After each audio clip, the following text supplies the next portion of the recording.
ज्यादा हवा में मत उड़ और यहाँ से चला जा। चलो रे भाई लोगों, ये तो पागल है, फालतू ही अपना समय खराब करवा रहा है। फिर गांव के सभी लोग वहाँ से चले जाते हैं। ये गांव वाले सच में खुद की भलाई नहीं चाहते हैं, लेकिन कोई बात नहीं, मैं आखिरी दम तक कोशिश करूंगा। फिर रोहित वहाँ से सीधा सरपंच के यहाँ जाता है।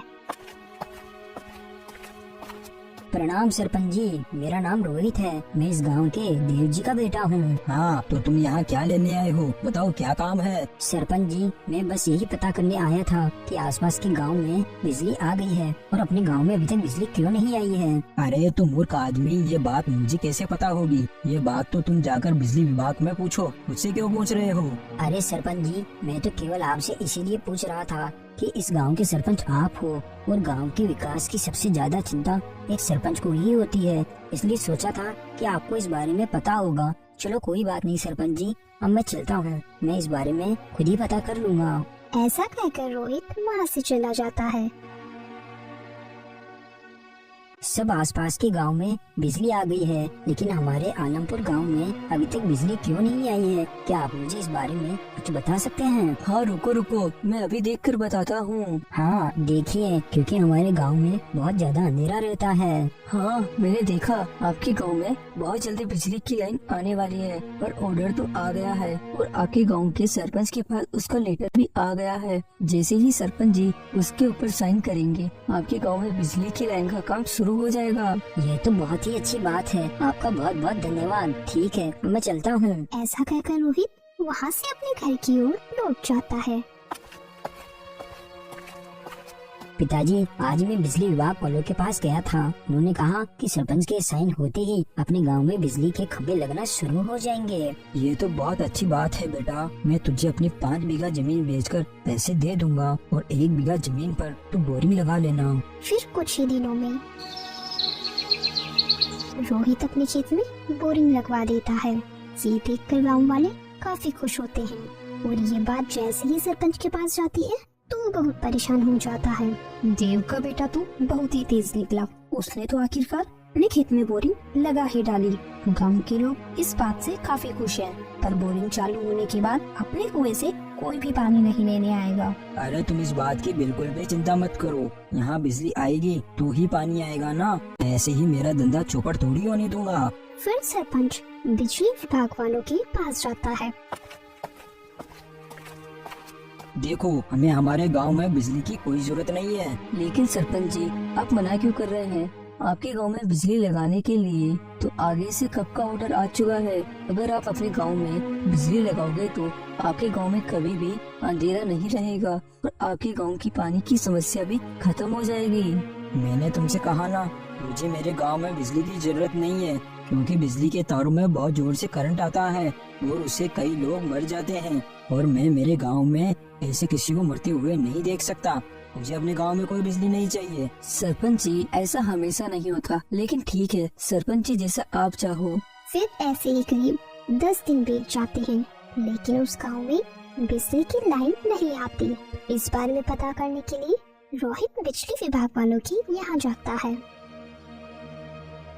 तो बिजली विभाग वाले उस सरपंच की सारी कही हुई बातें बता देते हैं, तो वो उदास होकर वहाँ से अपने घर आ जाता है और सारी बात अपनी माँ और पिताजी को बता देता है। अरे बेटा, तुम शांत हो जाओ, डरो मत, और हमने कभी तुम्हें पीछे हटना नहीं सिखाया है। पिताजी, इस गांव में मेरा आप दोनों के सिवा कोई भी साथ नहीं दे रहा है, ना ही सरपंच और ना ही गांव वाले, तो आप ही बताओ मैं ये काम कैसे कर पाऊंगा। देखो बेटा, हमें कुछ समझ तो नहीं आता, लेकिन हमें इतना पता है कि तुम गांव वालों का भला ही चाहते हो और जो इंसान दूसरे इंसान का भला चाहता हो तो उसकी कभी भी हार नहीं होती, हमेशा उसकी जीत होती है। लेकिन पिताजी, बिना बिजली के तो बोरिंग की मोटर कैसे चलेगी? बेटा, मुझे नहीं पता, लेकिन तुम्हें इस काम को अधूरा नहीं छोड़ना है और कुछ तो ऐसा होगा जिससे वो मशीन बिना बिजली के भी चल सके। सोचो बेटा, थोड़ा सोचो, कुछ ना कुछ हल जरूर मिल जाएगा। पिताजी, मुझे उसके लिए तो और पैसे चाहिए और अब मैं आपसे और पैसे नहीं ले सकता, आपने पहले ही सारी जमीन बेच दी। बेटा, तुम चिंता मत करो, तुम मेरे गहने बेच दो, मैं तुम्हें कभी भी असफल नहीं देखना चाहती। तुमने जो काम शुरू किया है तो तुम उसे पूरा करो। फिर अगले दिन सुबह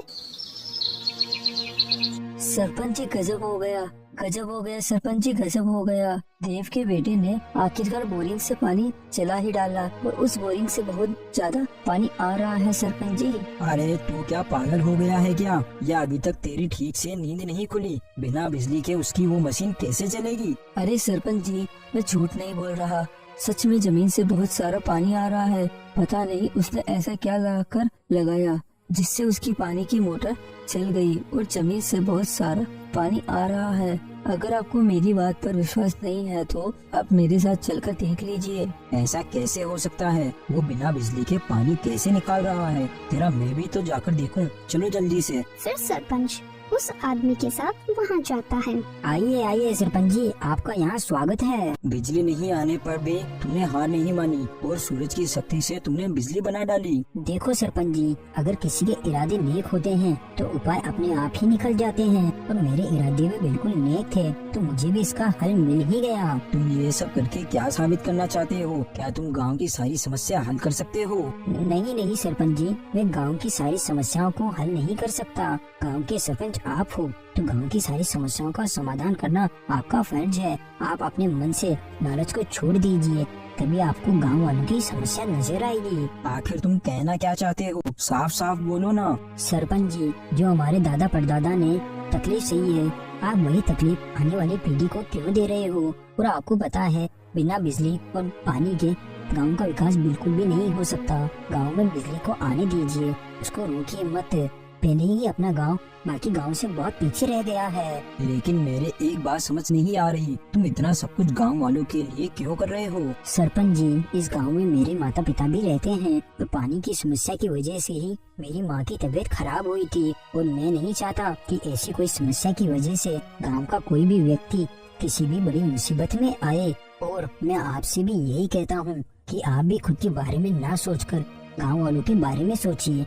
अपने गांव वाले से भी बहुत भोले भाले हैं, आप जैसा कहते हो वो बेचारे वैसा कर लेते हैं। आप थोड़ा इनके ऊपर दया कीजिए सरपंच जी, दया कीजिए। तुम सही कहते हो बेटा, तुमने आज मेरी आंखें खोल दी। अब मैं देखना अपने गांव को जल्दी ही बहुत आगे तक लेके जाऊंगा। मैं मेरी तरफ से हर एक प्रयास करूंगा जिससे अपने गांव का जल्द से जल्द विकास हो सके। बेटा मुझे माफ करना बेटा। तो दोस्तों, हमें इस कहानी से यही सीख मिलती है, सच्चाई के रास्ते पर चलने वाले की हमेशा जीत होती है।